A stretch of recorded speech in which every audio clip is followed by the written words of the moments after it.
Mike's on. All right, on this Thanksgiving Eve, we wish everybody a very happy Thanksgiving, healthy, safe, wherever you're headed. Just take it easy. If there's a lot of traffic out there, I'm sure there is.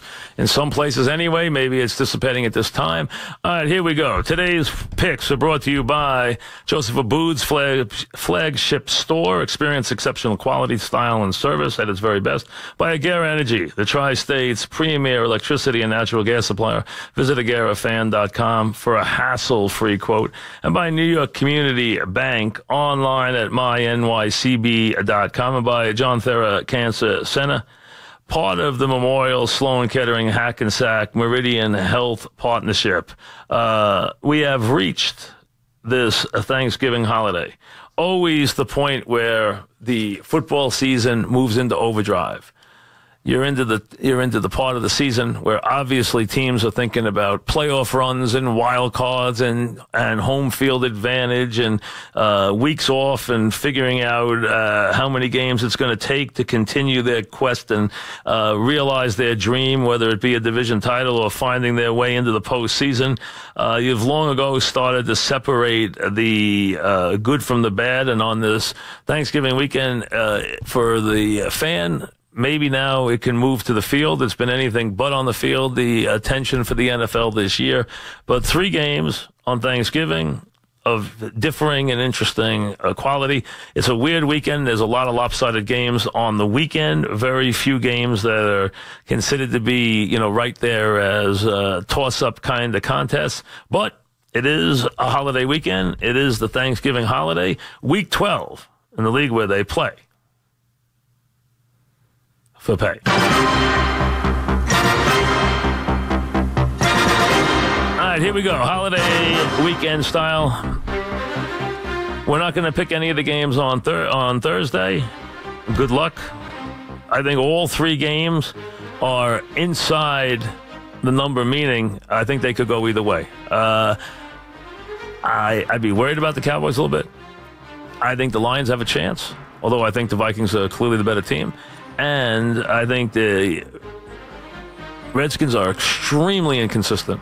Very hard to figure, while I think the Giants showed you they're going to have at least a little fight in them come the weekend. Here we go on the weekend. Game number 1. I think the Bengals are the best team with a losing record playing right now. I think they want to make a run at this, although their schedule down the stretch is not easy. After this game, they play, which is easy. They play Pittsburgh, Chicago, at Minnesota, Detroit, and at Baltimore. They will have to earn it if they are going to get themselves back into a wild card hunt. But first things first, and that's the Cleveland Browns. And I think in this highly rivalry game, remember, the Bengals were started by the man that the Browns are named after. So there is always a rivalry when these two meet.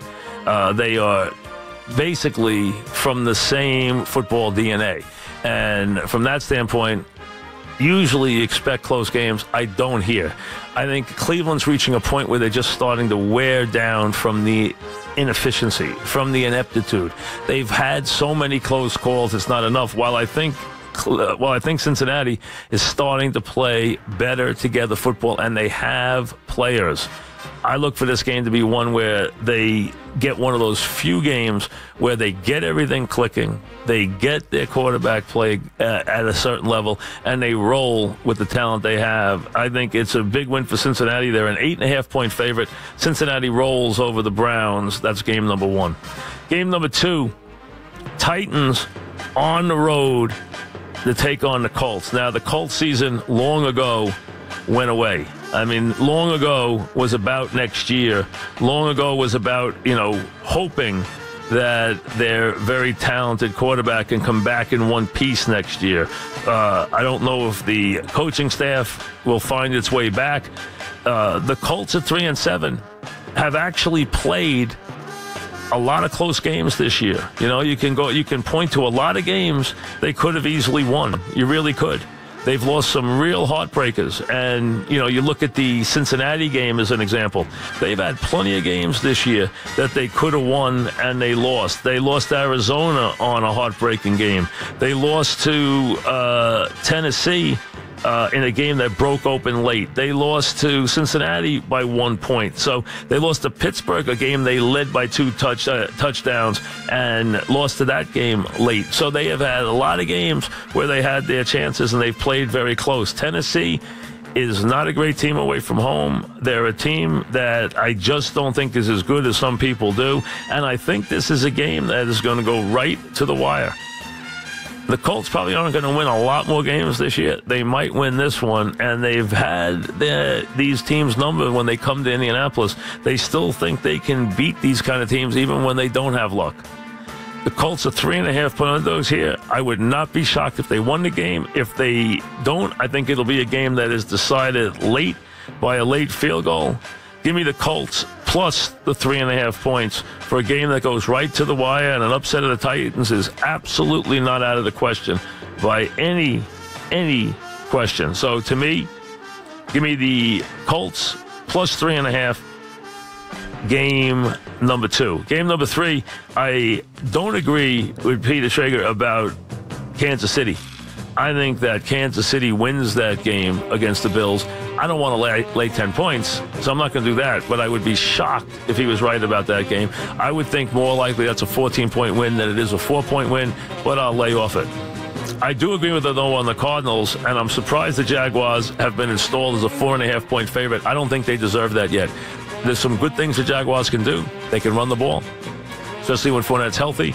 They have a very good pass rush. We know that. But the Cardinals still have plenty of players. Now, again, it's starting to wear down for the Cardinals now. It's really settling in that, the team of a couple of years ago is just not there anymore. They just can't. Things just can't go their way enough, but they still have some players who are very talented. They are home here, and they're getting a whopping 4.5 points. And to me, you know what? I know that you don't like what you've seen from Arizona the last couple of weeks. They're on a couple of game losing streak, but I think this team that has lost 3 of its last 4 games will bounce back here and not only hold this game close, I think they'll win it. So I'm looking for an upset here, and I'm getting 4.5 points to the better. So pick number 3 is the Cardinals plus 4.5 points. Now, I got a 4th game for you this week. The Raiders and the Broncos. The Bronco thing is a complete disaster. Not that the Raiders are that far behind, but the Raiders are home. They made the switch to Pagano at defensive coordinator. I think for at least 1 week, that will at least wake up the Raider defense. Now, the Raiders, this has been an incredibly disappointing year. They come off a brutal effort against New England. They're 4-6, but Denver has just absolutely collapsed. I mean, what's going on for the Broncos is hard to explain. This thing has just become an absolute nightmare. You're talking about loss after loss. 23-10 to the Giants, 21-0 to the Chargers, 29-19 to Kansas City, 51-23 to Philly, 41-16 to New England, and then last week at home to the Bengals. Couldn't even beat the Bengals at home. So I don't think they're going to go to Oakland and beat their hated nemesis. They made the big change. The Broncos are making changes. They're way too late. Their season's over. So is the Raiders season over, but this is their last gasp, their last breath, and they're home. So I think they'll respond with an effort. Denver will chip in by giving them another one of these bad efforts, and I think the Raiders will roll away to a 10-point win. They're a 5-point favorite, so give me the Raiders, who I don't like, but I do like here against Denver. I look for Denver to lose yet again. And I think the Raiders -5 is the bonus pick. So 4 picks for this weekend. Since it's a long weekend, I'll give you 4. They are the Browns to fall to the Bengals. I like the Bengals -8.5. The Colts +3.5. The Cards +4.5, 2 home dogs. And then the Raiders -5, the picks for Thanksgiving weekend.